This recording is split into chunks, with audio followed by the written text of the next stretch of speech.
tong wasiat teh omat sawah nu tukangeun imah ulah dijual sabab eta nu batur. Kan gitu kita mah wasiat teh karena masalah harta we. Betul, wasiat terkait harta juga boleh, gak apa-apa. Tetapi yang paling besar wasiat itu ialah apa? Wasiat dalam ketakwaan, memerintahkan keturunan kita supaya tidak lepas dari takwa. Tong para sehat yang sedekah memberikan sesuatu kepada kita itu adalah barang syubhat. Artinya kita tidak tahu, pertama tidak tahu sumbernya dari mana uang tersebut, yang kedua tidak tahu tujuannya apa.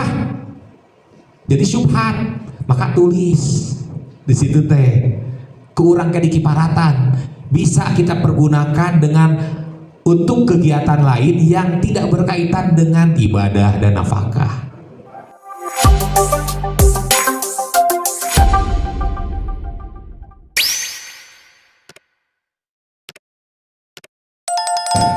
Bapak Ibu sekalian, sebelum kita bepergian itu kita harus mempersiapkan lahir dan batin. Kemana saja?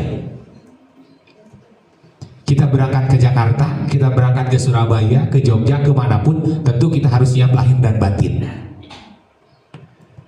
Moal ludeng, moal tenang. Tatkala kita mau berangkat ke Jakarta, ternyata dompet ketinggalan. Lahir itu siap. HP ketinggalan, kita tidak tenang. Nah, maka tentu sebelum kemana-mana harus dipersiapkan.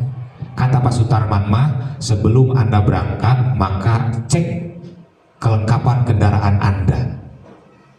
SIM-na canak, STNK-na canak, periksa faktor-faktor yang mendukung keselamatan, bana kempes ente, gitu kan? Terus satu acan maju dilangsam ke deula. Tah itu teh dalam bahasa kita adalah persiapan lahir. Persiapan batin ialah ketenangan hati kita sebelum berangkat. Jangan sampai kita berangkat dengan beban masalah yang besar, kepikiran, akhirnya ngalamun naik bis kelewat tujuan ka Cianjur, bablas duit ka Sukabumi, ngalamun, berarti mental teu siap, batin teu siap. Begitupun juga kalau kita bawa kendaraan, ngalamun kan bahaya.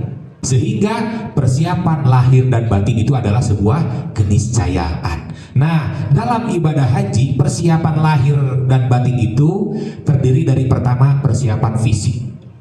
Bapak Ibu, makanya dari kemarin-kemarin saya sarankan untuk banyak olahraga supaya kita siap secara fisik.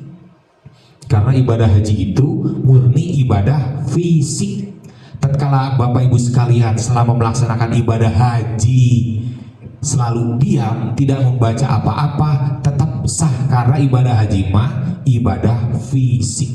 Ibadah non fisiknya itu hanya sunnatnya saja, hanya fadilahnya saja, hanya keutamaan. Yang diutamakan itu haji dan umroh itu adalah fisik. Makanya dari sekarang persiapkan. Disitulah kenapa pemerintah menganggap penting seluruh jamaah itu lolos mendapatkan istitoah kesehatan. Maka harus dipersiapkan, jaga pola makan, jaga makanan, jaga dari hal-hal atau kebiasaan-kebiasaan yang akan merusak kesehatan kita gitu. Kemudian juga administrasi dan kelengkapan lainnya yang diperlukan demi kelancaran ibadah haji dan umroh. Di antaranya yang pertama nih, ini etikanya nih. Satu, kita harus mendata atau menuliskan seluruh harta kekayaan kita. Nulis aset. Ini pekerjaan yang orang muslim itu mayoritasnya hariam, alim, jarang. Padahal justru ini yang diperintahkan oleh Allah dan Rasulnya ini, nulis aset. Itu kan perintah Allah dalam Al-Quran. Tapi kenapa dilaksanakan oleh non-muslim? Kalau non-muslim, seluruh aset itu punya datanya. Kalau orang muslim kudu jadi pejabat dulu, baru dipaksa untuk menyetorkan data kekayaannya. Seharusnya kita punya berapa gaduh sawah di mana wae sabaraha tumbak, gaduh kontrakan di mana sabaraha tumbak, diserah, ditulis aset kita, seluruh harta kekayaan kita di luar ataupun yang ada, bergerak tidak bergerak, dari sekarang tulis. Itu kelemahan kita, harus kita sadari. Perbaiki dari sekarang. Tulis seluruh aset itu. Janten sebetulnya Islam itu agama yang mengajarkan kita untuk transparan terhadap diri kita sendiri, transparan. Jadi banyak orang Muslim di Indonesia itu merasa bahwa dirinya miskin, tidak punya apa-apa. Padahal bukan tidak punya apa-apa, si apa-apanya tidak ditulis. Sehingga setiap ada bantuan merasa berhak. Abdi tegaduh nanaon, moya tegaduh nanaon, nyepeng HP, nganggo motor, gelang, cincin, kalung, gimana? Tegaduh nanaon, sanes tegaduh nanaon, teu ditulis, jadi hilang. Merasa berhak, duwika pas musim kurban, aduh abdi mah teu mampu. Zakat fitrah, abdi mah teu mampu zakat fitrah, tegaduh beas, nya beas tegaduh, tapi HP eta teh sabaraha juta. Gelang sabaraha juta. Beas teu gaduh. Da jarang nyangu teh ya sama kawan ke gue gitu. Nah, ini bahaya. Tulis dari sekarang. Apalagi jika kita mau berangkat haji, seluruh aset kita harus dicatat. Yang kedua, kita juga harus mendata harta kekayaan orang yang lain yang ada pada diri kita. Orang teh punya utang, catat NIM cicilan per bulan 900.000, cicilan motor sampai tanggal sekian, tulis. Kemudian arisan kan utang, apalagi kalau sudah menang, bahaya ta. Biasanya kalau sudah menang, aduh kita bayar arisan koreamna. Tapi kalau bagi yang belum menang kan semangat, hadirnya semangat, susuganan menang. Hutang-hutang kita tulis, ke perorangan, ke instansi, ke lembaga, ke bank, semua tulis, harus dicatat. Kemudian yang paling sering tidak dilakukan oleh kita itu adalah nomor 3, menulis wasiat. Orang muslim paling jarang nulis wasiat, karena identiknya kalau nulis wasiatnya berarti rek maot.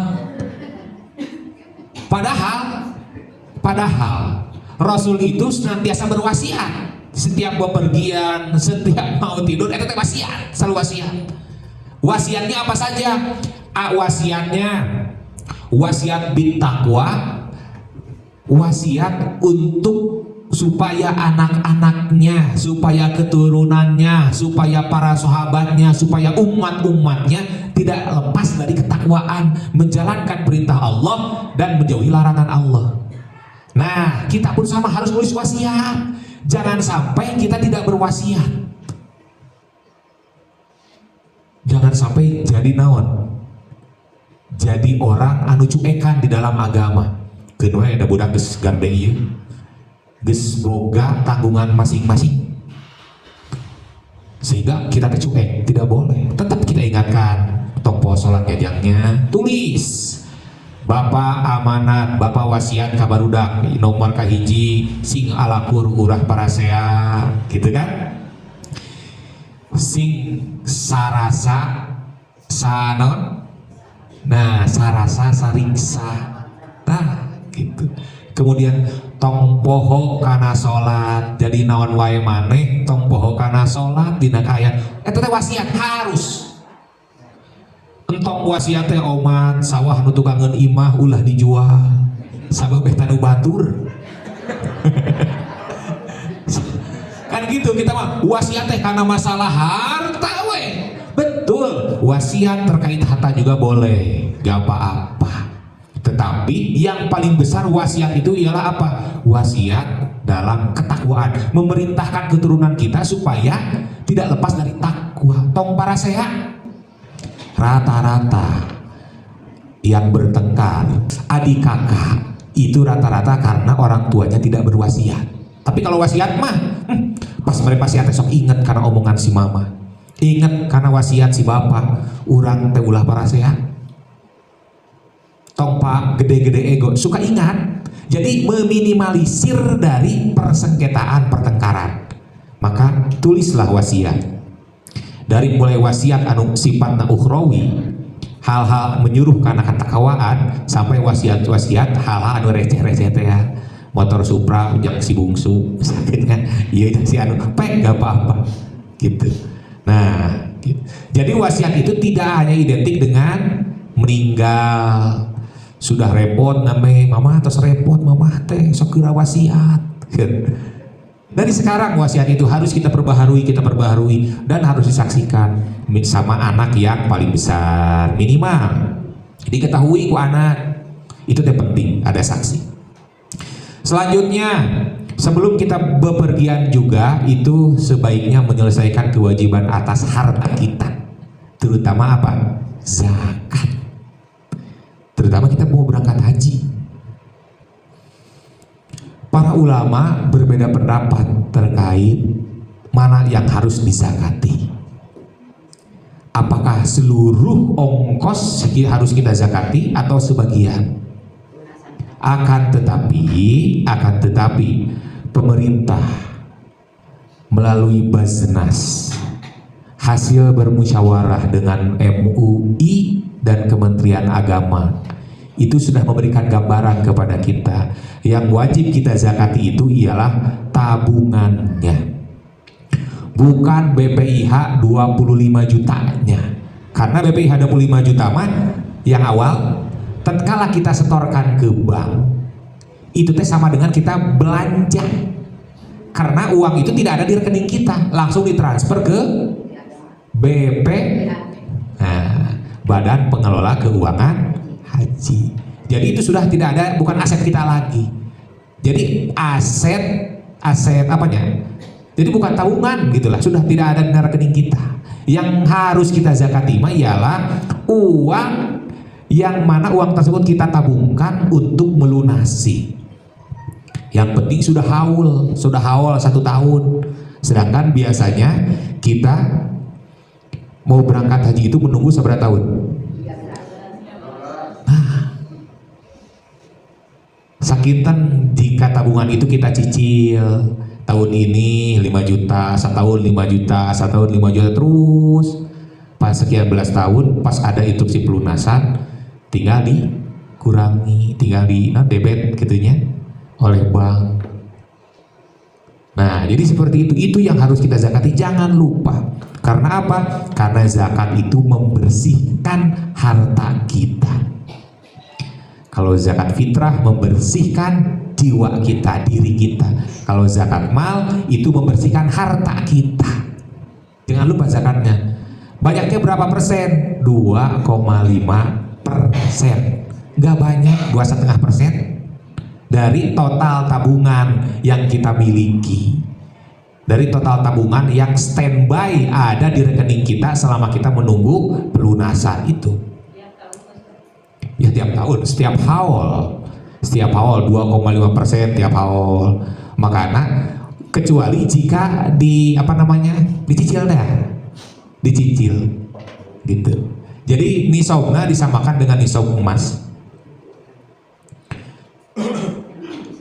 Selanjutnya Bapak Ibu sekalian, yang kelima ialah kita harus istibro, meminta maaf, ngalubarkeun, lulubaran kata bahasa Sunda nama. Istibro, meminta maaf kepada keluarga, kerabat, tetangga dan semua orang yang mempunyai ikatan kegiatan atau muamalah dengan kita. Jadi tiap kita bepergian kita harus pamitan. Kan bahasa Sunda nama bahasa Indonesia pamitan sebetulnya sasalaman kan esensinya minta maaf ya teh. Kalau bahasa secara dohirnya mah saya mau pergi, mohon maaf jika saya punya kesalahan, kan gitu. Tapi kebiasaan kita disebut pamitan. Abdi permios heulanya minimal pamitan kepada seluruh keluarga, tetangga dan kerabat. Setiap kita bepergian itu etikanya.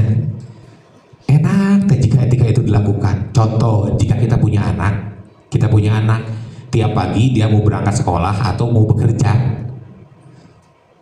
berangkat tuh bebeja heula, teu salaman heula, enak gak? Enak. Eta budak teh jika teu ka kolot, erek sakolah ini lanceuk adina teh. Lanceukna erek gawe jol ini teu bebeja jol karena mobil karena motor. Sugan bebeja heula kan gak enak. Itu etika. Jadi kalau bilang dulu mah enak, mah Neng mau pergi berangkat sekolahnya, ya sok atuh sik salaman, hati-hati di jalannya Neng. Udah makan belum? Kurang tanya kan? Kalau belum makan, makan dulu tuh, sarapan dulu. Nanti mah di sana aja di sekolah kan enak. Suntangan jika mah dimakan. Si pintar yang mau berangkat kerja bilang dulu, mah Aa mau pergi kerja dulu. Nyaji kumamah didoakan kan enak. Itulah etika pamitan. Apalagi kita mau pergi ibadah haji. Jangan sampai tetangga tidak tahu kita mau pergi haji. Jangan sampai saudara-saudara kita tidak tahu kita mau pergi haji. Tatkala ada apa-apa tidak bertanggung jawab. Gak tahu rumah eta teh kosong, sangkaan teh aya we. Misalkan orang yang antisosial, tidak bertetangga, nyariosna naon ka Pak RT, ke tetangga gak bilang apa-apa, tahu-tahu tidak ada selama 40 hari. Dan tadinya gak mau ngerepotin, gak mau guyur, sieun disebut ria, rek angkat haji teh, bae batur ono apalin oge. Kan itu bukan baik, justru itu di madarat. Tatkala rumahnya kebakaran, rumahnya kemalingan, baru protes ke tetangganya, kenapa kalian diam saja? Ada sugan teh emak we ke kotrek teh selain bangsa. Protes ke Pak RT, ke Pak RW, kemudian ke Linmas dan sebagainya. Karek riweuh, jangan sampai demikian. Nanti diterangkan selanjutnya terkait kumaha teknisna. Nah, selanjutnya etika bepergian itu ialah harus menyiapkan bekal yang halal. Bekal anu murni. Mata hal-hal anu dianggo bekal ibadah haji mah gitu, sebisa mungkin itu betul-betul keringat kita, jangan di sisi gigirna, betul-betul gaji kita. Disitulah perlu pencatatan teh. Gaji kita ditulis sekian, apa teh di sisi gigir ya, aya anu masihan. Assalamualaikum ke ketrok masihan amplop tapi diseratkeun. Karena kan itu barang-barang subhat masih hatenya. Yang sedekah memberikan sesuatu kepada kita itu adalah barang syubhat. Artinya kita tidak tahu, pertama tidak tahu sumbernya dari mana uang tersebut. Yang kedua tidak tahu tujuannya apa. Jadi syubhat. Maka tulis di situ teh. Keurang ke dikiparatan. Bisa kita pergunakan dengan untuk kegiatan lain yang tidak berkaitan dengan ibadah dan nafkah. Jadi sebisa mungkin yang diberikan kepada anak istri itu adalah murni dari pendapatan kesan keringat kita, tenaga kita, termasuk bekal untuk ibadah haji. Di sisi gigir mah disimpan, ditulis. Misalkan talang potong, kenteng bocor, balanyakeun tina eta. Oke, aya kiparatna teh jaga-jaga membersihkan. Ya, nya di zakatan, nya zakat mal, kemudian sodako tiap minggu aya kenceleng dan sebagainya. Itu tuh untuk membersihkan harta kita tinu hari itu tutup parungku. Yang tidak boleh itu tatkala ada harta yang mana harta tersebut tahu bahwa itu tidak halal, kita terima, itu nggak boleh. Sudah tahu niatnya niat buruk, kemudian kita tahu sumbernya uang dari mana, terus kita terima, itu jelas tidak boleh. Yang subhan mah kita tidak tahu uang itu sumbernya dari mana, kemudian tujuan orang memberikan kepada kita hadiah itu untuk apa, kita tidak tahu. Nah itu subhan. Nah nukar itu subhan mah renovasi rumah dan sebagainya, untuk di zakatan mal eta. Itu makanya yang dikonsumsi itu usahakan dari gaji murni yang dikonsumsi, sebab itu menjadi darah, menjadi daging. Nah selanjutnya harus membawa bekal lebih dari kebutuhan sebagai upaya jaga-jaga. Jadi harus persiapan preventif. Jika kita berangkat ke Jakarta ongkosnya 100.000, maka jangan bawa uang 100.000, minimal 2 kali lipatnya 200.000, apalagi 300.000. Begitupun kalau kita mau berangkat haji, ongkos sudah ketahuan, bekal sudah ketahuan kumaha? Ya iyalah sudah ketahuan, karena selama di sana kita makan itu ditanggung ku negara berdasarkan uang hasil optimalisasi tabungan kita selama bertahun-tahun itu. Jadi selama di sana makan teh gratis Bapak Ibu sekalian. Jajan juga gratis dari mana? Dari living cost. Kan living cost itu artinya biaya hidup. Nah, living cost itu biaya jajan. Kalau makannya sudah ditanggung, sudah diberikan. Satu hari itu 3 kali makan. Satu hari Bapak Ibu sekalian wareg, tidak akan ada jamaah haji yang kelaparan karena sudah ditanggung oleh negara makannya selama 40 hari. Jadi tidak usah bawa rice cooker. Ada yang bawa rice cooker dari sini, bawa beras, gak usah. Iya dulu, sekarang ini mah cerita gak usah. Bisa membayar dam, tinggal beli berasnya di sana kalau membayar dam. Yang penting sekarang mah kita punya uang mah regreg itu tenang. Jadi itulah harus membawa bekal lebih. Bisi kita ada apa-apa, ditakutkan ada apa-apa. Misalkan hal-hal yang tidak kita inginkan terjadi. Kita mengalami kecelakaan, walaupun ditanggung negara, tentu saja taksi nama ente kan. Kita kesana kemari naik taksi kan harus bayar sendiri dan sebagainya, banyaklah, terutama mau oleh-oleh. Nah ibu-ibu mau itu kan oleh-oleh sampai demi oleh-oleh wani nginjem. Aduh, kabita ibu teh gamis eta teh sabaraha 1.000 real. Wah matuy. Tapi dah halus ieu mah, buru cak pinong na ge cenah aduh. Pokoknya mah garupayan we. Karena sebetulnya mahal terasa seperti murah karena hitungan anak hanya ratus, hanya puluh, teu aya ribuan. Dua masa berapa? 200.000. Kan 200.000 ke 500.000. Di itu mah kan simpel. Sabaraha? 10 real. Sabaraha? 100 real. Padahal jika diakumulasikan mahal. Ya. Jadi murah ke apa? Tersugesti seolah-olah murah barang teh murah kene di dieu cenah. Gitu. Karena memang hitungan anak gitu. Eta ribuanan teh aya tah.